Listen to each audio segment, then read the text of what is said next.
Simpelthen, jeg kan jo ikke forstå, at man kan være sådan op i hovedet, at man straffer folk, der har så dårligt forvejen. Jeg havde heller ikke regnet med, at jeg selv ville udsætte for de her ting, og jeg tænker også med dig, hvorfor vil du væk herfra, fordi du ved det godt, at vi ikke har andre end hinanden. Og jeg ved ikke, hvem der så har lavet, hvis man har lavet numre. Der har været nogle underlige algoritmer, som er fuldstændig forståelige omkring, at man kunne forudse de her ting her. Så tænker man, enten er det en spiritualist, eller også har det været planlagt. Og jeg har jo ikke kørt i detaljer med, hvad der er foregået, fordi så bliver folk slå og hvad ved altid over noget, de ikke har gjort. For hvad ved jeg? Hvad ved jeg, om det er monogrammer stemt fra et...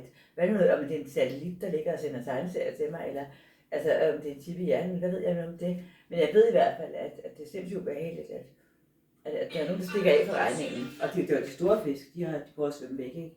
Og så er der sådan nogle små fisk, som dig og mig. Og det, men hvordan kan man man tænker det ikke rationelt, hvis man har planlagt at efterlade et menneske med de her ting her, uden nogen til at snakke med eller hjælpe, som rent faktisk tæller sandt.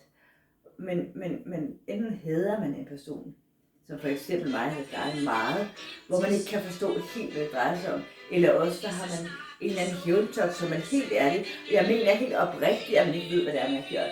Og det tredje er buge folk ud, skamme folk ud, og det er jo så blevet værre endnu efter, der også har været andre konflikter, at man buer folk ud og skamme folk ud, det er blevet værre endnu, ikke?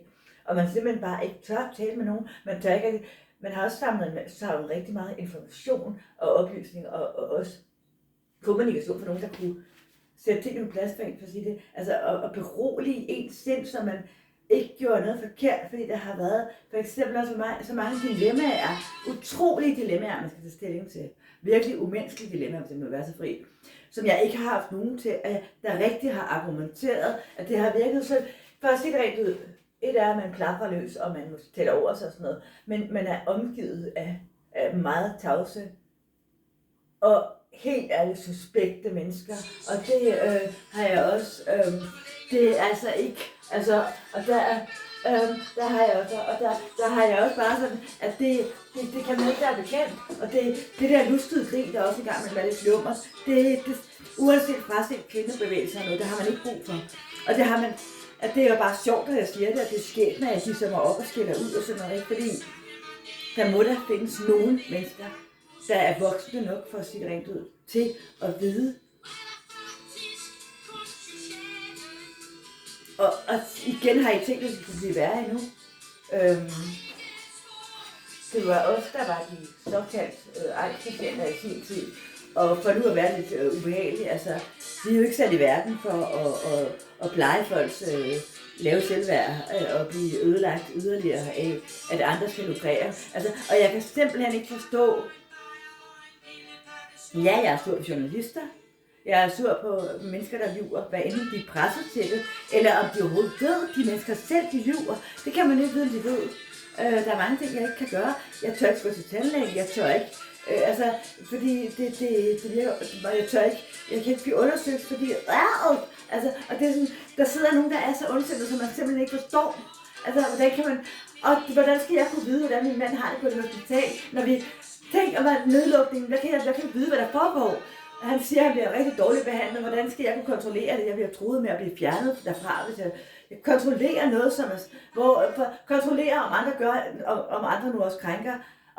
Gå ind og kontrollere, om folk bliver krænket på et hospital, som du selv bliver fjernet fra med vold, hvis du gør. Altså, og du sidder alene. Jeg bliver nødt til at sige, og det er ikke noget, hvor er det synd for dig, men nej, nu det er ikke en sang med en eller anden popstjerne eller noget. Jeg mener virkelig, du sidder alene i skræk og rædsel, og du ved ikke, hvem du kan stole på, og du kan ikke bare gøre noget. Det er stue. Du kan ikke bare gøre et eller andet. Hvordan kan man forsvare det her? Og hvis man ikke vil forsvare det, så har jeg bare tænkt, at jeg prøver at dyste ned. Og det kan man bare gøre med folk, der er ødelagt og traumatiseret. Og fraset hvem du er, køn, altså om du er mand eller kvinde, eller hvem du er, barn eller voksen, så er du selvfølgelig forurettet, og det er svært at holde alt det her inde. Så hvordan har I tænkt, at det skal bare lægge låg på? Hvordan har I tænkt at gøre det? Fordi har jeg tænkt mig, at det bare sådan drøner ud af nogle stiver ud af bagdøren, alle ens vrede og følelser. For det kan du ikke. Altså, og det... Jamen, det er selvfølgelig det der så morsomt, et stort grin, ikke? Altså, nej, du kan jo ikke bare... Man kan ikke bare sige, at så er du toxic, og du er ikke spirituel, eller hvis du ikke bare letting go. Fordi der bliver jo hele tiden fyldt på af ting, som du ikke... Og du kan jo ikke gå rundt og bare være engleagtig med det her. Der findes ikke nogen mennesker med en begævelse, som altså undskyld mig, som er værdige til at have et arbejde, som nogen ligegyldigt hvad det er, som kan gå ud og forsvare det her, og næsten true folk yderligere. Du kan da ikke true folk yderligere, eller skræmme dem, eller smådrille folk i sådan en situation her. Men det er mig, der reagerer på den her måde, fordi jeg er jo sådan en eller anden, der er så for til at flippe ud, for det gør jeg hele tiden, ikke? Eller, du kan jo ikke gå ud og sige, drille folk, der er traumatiseret, og true dem, og holde dem hen, så siger man, Gud, altså, at du skal lytte til Gud, og du skal være stille. Jamen, så siger man, at du skal vente på Gud. Jo, men der står også i Dantes komedie, eller et eller andet, det er ikke en komedie, hvad mindre man har en lidt syg tankegang. Altså, at djævlen pinte de døde ved at lade dem vente. Og man er ikke død, og man bliver ikke pint med at vente. Og hvis du stadig griner, fordi du sidder måske og får et lille glas, og du godt kan lide østrigske slager, eller et eller andet, fred med det. Det er ikke...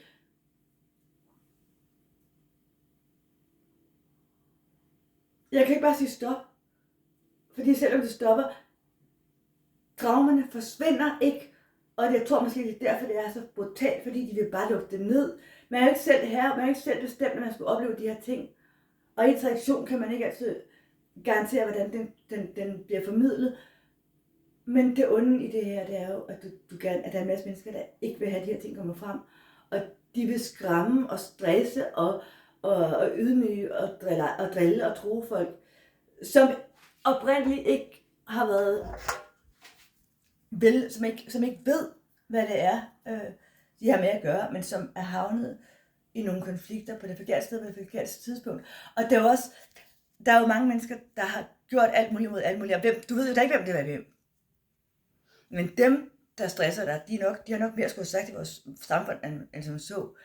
Det er altså ikke bare nogle drenge nede for gården eller et andet. Dem, der stresser og skræmmer dig, de har langt mere magt i vores samfund, og det kan man ikke forsvare en stat. Det kan man ikke.